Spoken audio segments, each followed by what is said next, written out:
Hello students, कैसे हैं आप? बहुत बढ़िया। तो चलिए आज हम पिछली क्लास से आगे चलते हैं। Change in profit sharing ratio का चैप्टर चल रहा है और आपने वर्कमैन कंपनसेशन रिजर्व से रिलेटेड क्वेश्चंस भी कर लिए हैं, कंसेप्ट भी समझ लिया है। तो बेसिकली मैं आपको बताने जा रहा हूं कि आपने वर्कमैन कंपनसेशन रिजर्व और इन्वेस्टमेंट फ्लक्चुएशन रिजर्व से रिलेटेड सारे कंसेप्ट और क्वेश्चन भी कर लिए हैं। फिर भी हम इनके बारे में थोड़ी सी डेफिनेशन दोबारा से पढ़ लेते हैं रिवीजन के लिए। Workman compensation reserve is the part of profit which is to meet the liability towards workman if any that may arise, यानी कि हम प्रॉफिट में से वो वाला पार्ट जो हमें लायबिलिटी के रूप में रखना होता है वर्कमैन्स के लिए, अगर उनकी कोई भी डिमांड क्रिएट होती है, उसी को बोलते हैं workman compensation reserve. Investment fluctuation reserve is that reserve which is set aside out of profit to meet the fall in the market value of investment. अगर जो इन्वेस्टमेंट हमने खरीदी है उसकी मार्केट वैल्यू में कोई फॉल आता है तो उसको मीट करने के लिए आप इन्वेस्टमेंट फ्लक्चुएशन रिजर्व क्रिएट करते हैं। अब एक और चीज जो आपने पिछली क्लास में नहीं पढ़ी थी, employees provident fund. Employees provident fund एक ऐसा रिजर्व क्रिएट किया जाता है, एक ऐसा फंड क्रिएट किया जाता है जो एम्प्लॉइज को ही पेबल होता है। चाहे वो हमारी बुक्स में दिखाई भी दे रहा हो तो भी ये बैलेंस शीट के अंदर दिखाई देगा आपको, और ये फर्म के लिए एक लायबिलिटी के रूप में होता है। ये फर्म के एम्प्लॉइज के लिए अवेलेबल नहीं होता। क्यों? क्योंकि ये पार्ट सिर्फ गवर्नमेंट के पास गवर्नमेंट के बैंक अकाउंट में जमा किया जाता है ऑन बिहाफ ऑफ एम्प्लॉइज। तो इसको ये वाला फंड पार्टनर्स की डिस्ट्रीब्यूशन के लिए अवेलेबल नहीं होता है। तो इसको ठीक करने के लिए आप यहां पर डिस्ट्रीब्यूशन नहीं करेंगे पार्टनर्स को, ये एज इट इज बुक्स में बना रहेगा, यानी कि इसका हम कुछ भी नहीं करेंगे। तो ये बात आपने समझ ली होगी, स्पेसिफिक पॉइंट है। इसमें बच्चे गलती कर जाते हैं, कई बार पार्टनर्स को डिस्ट्रीब्यूट कर देते हैं, तो इसको डिस्ट्रीब्यूट नहीं करना। Employees provident fund that is EPF is a liability and therefore is not distributed among the partners. चलिए, ये तो बात आपने पिछली क्लास से जुड़ी हुई कर ली थी। अब बात आती है कि अगर आपने जितने भी रिजर्व्स थे, यानी कि जितने भी प्रॉफिट के रूप में पार्ट थे आपके, वो तो सारे आपने बांट दिए, मगर अगर आपके पास कोई लॉसेस के रूप में बुक्स में कुछ आइटम्स पड़ी हैं तो उसका क्या करेंगे? तो आइटम्स जो होती हैं वो आपके पास डेफर्ड रेवेन्यू एक्सपेंडिचर के रूप में हो सकती हैं। डेफर्ड रेवेन्यू एक्सपेंडिचर मतलब जो फिक्टिशियस असेट्स भी होती हैं, या इनका नाम जो बुक्स में होता है उसको बोलते हैं एडवर्टाइजमेंट सस्पेंस अकाउंट के रूप में आपको दिखाई देगा। या फिर कोई अकोमुलेटेड लॉसेस जो प्रॉफिट एंड लॉस अकाउंट के रूप में असेट साइड में, प्रॉफिट एंड लॉस अकाउंट के रूप में असेट साइड में, यानी कि आपके पास डेबिट बैलेंस होते हैं, उसको प्रॉफिट एंड लॉस अकाउंट के डेबिट साइड में दिखाते हैं, तो वो हमारे पास एकुमुलेटेड लॉस के रूप में होता है। तो इन सारी चीजों को आपने बुक्स में अकाउंटिंग प्रोसेस से जो गुजारना होता है उसको आपके पास पार्टनर्स के कैपिटल अकाउंट में डेबिट कर दिया जाता है। तो पार्टनर्स, जितने भी पार्टनर्स हैं हमारे पास, उन सभी पार्टनर्स के कैपिटल अकाउंट में ओल्ड रेशो के अंदर आप इसको डिस्ट्रीब्यूट कर दोगे, और इन लॉसेस को, क्योंकि ये ऑलरेडी बुक्स के अंदर डेबिट होते हैं, तो इनको क्रेडिट कर देंगे, तो ये बुक से खत्म हो जाएंगे और पार्टनर्स के कैपिटल अकाउंट में डेबिट हो जाएंगे। तो ये बात आपको क्लियर हो चुकी होगी। तो चलिए इससे जुड़ा हुआ एक क्वेश्चन ले लेते हैं जिससे ये बात आपको और क्लियर हो जाए। यानी कि हम पुराने जितने भी टॉपिक पढ़े हैं आपने, इन्वेस्टमेंट फ्लक्चुएशन रिजर्व या कोई गुडविल या वर्कमैन कंपनसेशन रिजर्व, एक ऐसा क्वेश्चन ले लेते हैं जिसमें ये सारी चीजें आपके सामने आ जाए। और बढ़िया बात यह है कि ये लास्ट ईयर के क्वेश्चन पेपर में आया हुआ था, तो बहुत अच्छा सा क्वेश्चन है जिसके अंदर 3-4 चीजें मिक्स हैं। तो इसको देखते हैं कि कैसे करना है। तो फटाफट से इस क्वेश्चन को कर लेते हैं, आपको बहुत अच्छे से ये क्लियरिटी आ जाएगी। चलिए, क्वेश्चन मैं निकाल लेता हूं।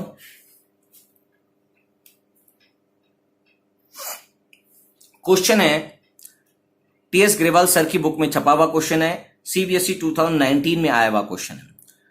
इलस्ट्रेशन नंबर 12 आपके सामने दिखाई दे रहा है, इलस्ट्रेशन नंबर 12, और जो आपका एडिशन है वो 2021 का है, लेटेस्ट एडिशन के अंदर ये क्वेश्चन है। राधिका, बानी and Chitra were partners in a firm sharing profit and losses in the ratio of 2:3:4। आपके पास 3 पार्टनर अवेलेबल है और इनकी जो प्रॉफिट शेयरिंग रेशियो है वो क्वेश्चन में दी हुई है। तो इसको हम क्वेश्चन को थोड़ा सा बेसिकली क्वेश्चन बना लेते हैं, फिर आपके लिए ये आसान हो जाएगा। तो चलिए एक और पेज ले लेते हैं और इस पे क्वेश्चन बना लेते हैं। हमारे पास अवेलेबल है राधिका, बानी और चित्रा, 3 पार्टनर हैं। इनकी जो रेशियो है वो 2:3:1, इस रेशियो में इनकी ओल्ड प्रॉफिट शेयरिंग रेशियो है। With effect from 1 April 2018 they decide to share future profit and losses in the ratio of 3:1। इनकी रेशियो चेंज हो रही है, यानी कि चित्रा को तो कोई भी फर्क नहीं पड़ रहा, बानी ने सेक्रीफाइस किएगा या गेन किएगा अभी अब निकालते हैं। On that date their balance sheet showed a debit balance of 24,000 in profit and loss account and balance of rupees 1,44,000 in general reserve. यानी कि इनके पास प्रॉफिट एंड लॉस अकाउंट के अंदर जो डेबिट बैलेंस है, बैलेंस शीट के अंदर डेबिट बैलेंस मतलब असेट साइड में एक बैलेंस पड़ा हुआ है 24,000 का। ठीक है सर, ये बात हमें समझ में आ रही है। और उसके अलावा जो अवेलेबल प्रॉफिट है वो है जनरल रिजर्व के रूप में। जनरल रिजर्व के रूप में आपके पास जो प्रॉफिट पड़ा हुआ है वो 1,44,000 है।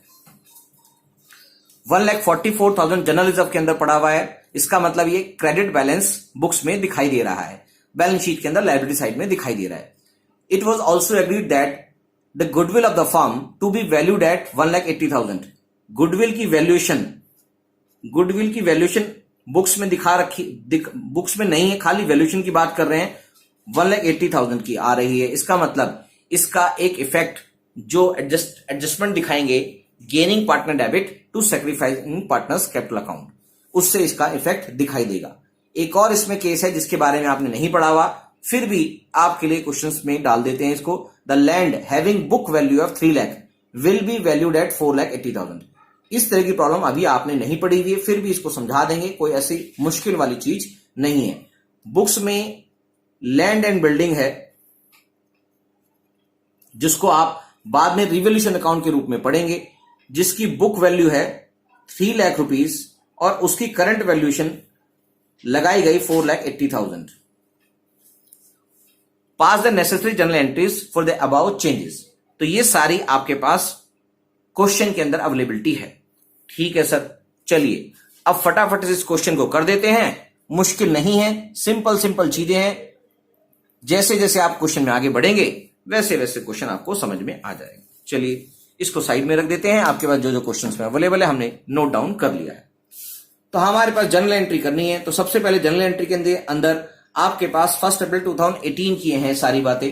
तो मैं डेट मेंशन कर देता हूं 2018 अप्रैल 1। क्वेश्चन में एक बार रीचेक कर लेते हैं, डेट यही है, करेक्ट। हमारे पास 1 अप्रैल के अंदर इसने प्रॉफिट शेयरिंग रेशियो चेंज की है।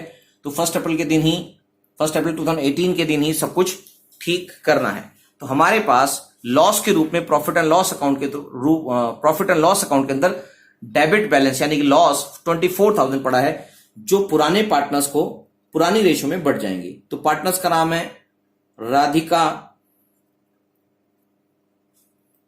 बानी और चित्रा।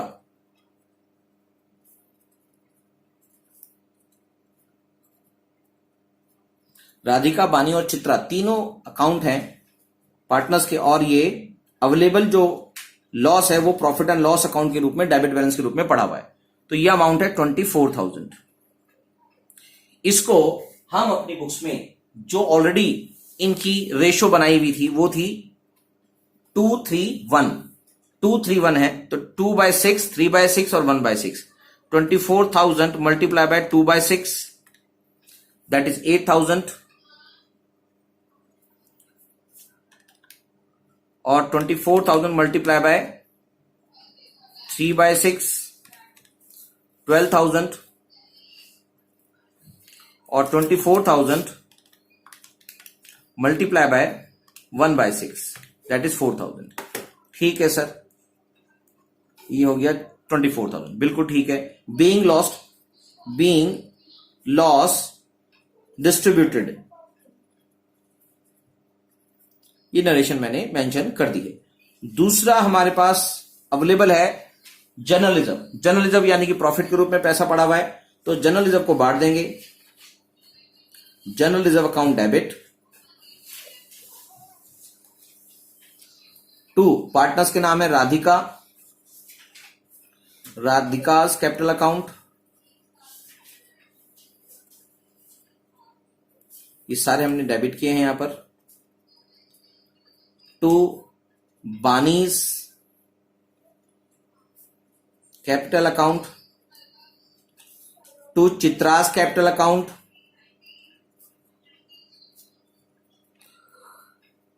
जर्नलिज्म हमारे पास पड़ा है, इसको डेबिट कर देंगे। हमारे पास जर्नलिज्म का अमाउंट पड़ा था 1,44,000।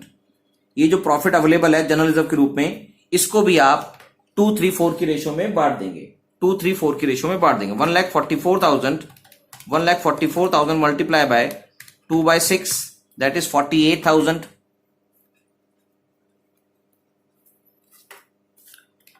1,44,000 मल्टीप्लाई बाय 3/6 72,000 और 1,44,000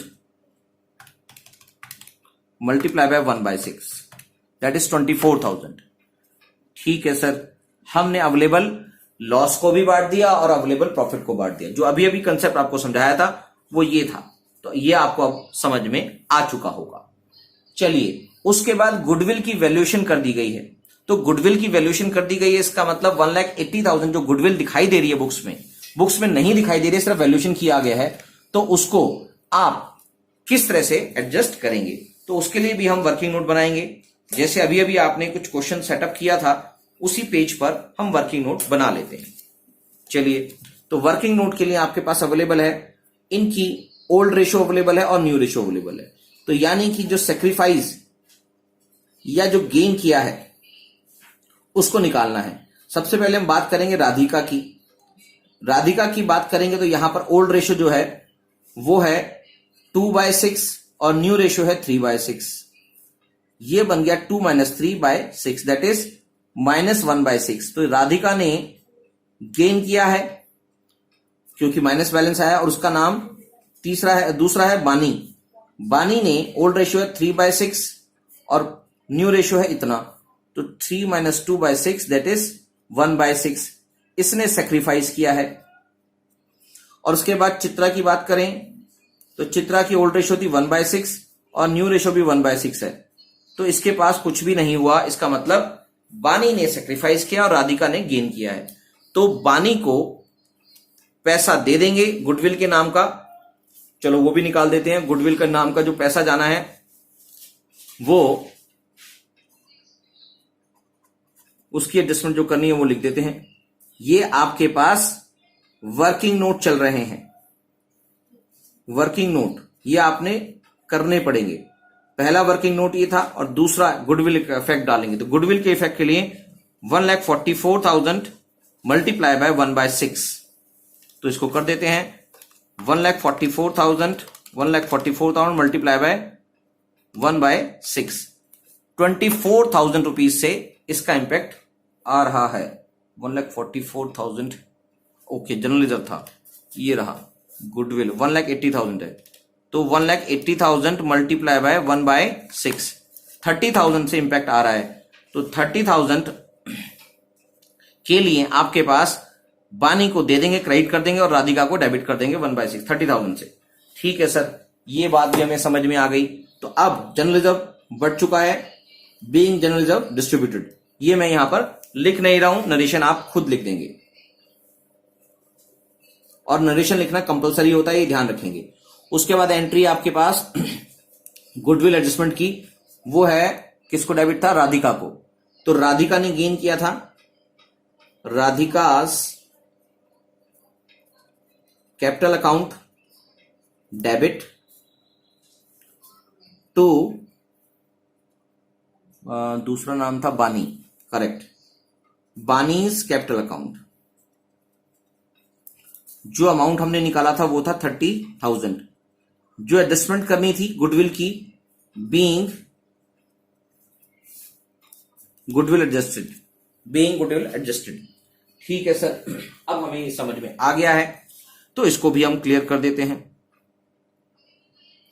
अब नेक्स्ट आइटम हमारे पास गुडविल भी एडजस्ट हो गई, जर्नलिज्म भी एडजस्ट हो गया, प्रॉफिट भी एडजस्ट हो गया। अब आप बात आई है लैंड एंड बिल्डिंग की। अब लैंड एंड बिल्डिंग का करेंगे क्या, इसके लिए अभी आपको आगे डिटेल में समझ में आएगा। मगर लैंड एंड बिल्डिंग जो बुक्स में 3 लाख की दिखाई दे रही थी, जिसकी वैल्यू करंट वैल्यू 4,80,000 है, इसका मतलब लैंड के लिए अप्रिसिएशन हो गया। बुक्स में लैंड को नई वैल्यू से दिखाएंगे तो लैंड का जो इंक्रीज कॉस्ट, इंक्रीज पार्ट है, उससे फर्म को जो प्रॉफिट हुआ है उस प्रॉफिट को ओल्ड रेशो में सभी पार्टनर्स को बांट देंगे। ठीक है सर, समझ में आ गई ये बात। तो लैंड की जो अप्रिसिएशन हुई है, तो लैंड हमेशा डेबिट होता है क्योंकि ये असेट है। तो लैंड अकाउंट डेबिट टू, जो प्रॉफिट का पार्ट है वो पिछली क्लास में भी आपको समझाया था, वो रिवोल्यूशन का पार्ट होता है। तो रिवोल्यूशन अकाउंट आपके लिए खुलेगा। अभी आप इसके बारे में डिटेल और पढ़ेंगे, रिवोल्यूशन अकाउंट से जुड़ी हुई बातें।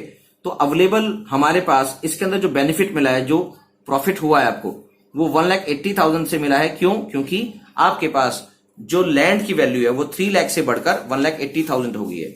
अब जो ये प्रॉफिट है, इस प्रॉफिट को पार्टनर्स के अंदर उनकी ओल्ड रेशो में बांट दिया जाएगा, क्योंकि ये जो बेनिफिट है ये पार्टनर्स को,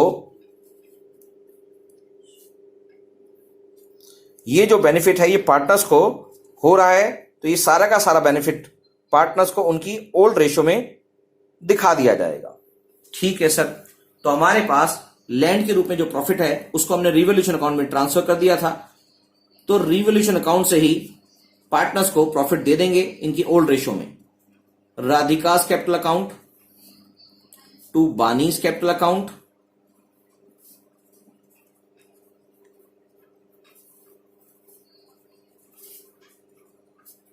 और टू, तीसरा नाम था चित्रास कैपिटल अकाउंट, करेक्ट। तो हमारे पास रिवोल्यूशन का जो प्रॉफिट हुआ वो 1,80,000 हुआ। 1,80,000 को आप डिवाइड कर देंगे, 1,80,000 multiply by 2/6, that is 60,000। Radhika को 60,000 जाएगा, वानी को जाएगा 1,80,000 मल्टीप्लाई बाय 3/6, 90,000 जाएगा, और चित्रा को जाएगा 1,80,000 मल्टीप्लाई बाय 1/6, दैट इज 30,000। तो ये हो गया 1,80,000 टोटल। तो इस तरह से रिवोल्यूशन का प्रॉफिट भी आप सबको बांट देंगे। तो आपके पास क्वेश्चन में देख लेते हैं, कुछ रहता तो नहीं है, क्वेश्चन को चेक कर लेते हैं।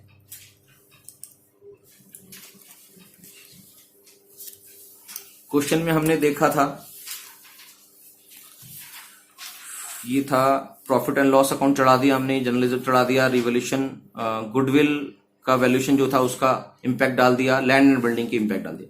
तो क्वेश्चन में सब कुछ कंप्लीट हो चुका है। इसका मतलब हमारा क्वेश्चन कंप्लीट है।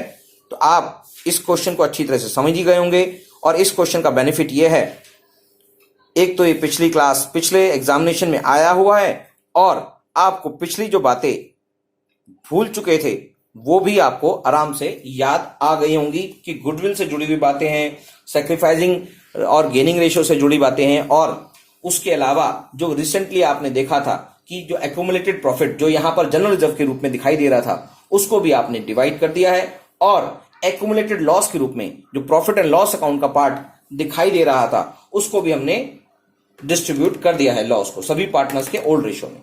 क्योंकि आज के बाद अब जो भी आपके पास आइटम्स होंगी बुक्स के अंदर, उसको नए पार्टनर्स, वो पुराने पार्टनर्स ही नए रेशो में सब कुछ डिवाइड करेंगे। तो हमने इस क्वेश्चन कंप्लीट कर लिया है। अब इसको कर लेंगे फटाफट से, जिससे आपको पुरानी सारी बातें रिकॉल हो जाए और क्वेश्चन कंप्लीट हो जाए। चलिए अगली क्लास में मिलते हैं। इस क्वेश्चन को करने के बाद नया टॉपिक छेड़ेंगे। फटाफट से जल्दी से निपटा लो और फटाफट बेल आइकन दबा दें और लाइक और सब्सक्राइब करना तो बिल्कुल भी ना भूलें। Bye bye, Tata.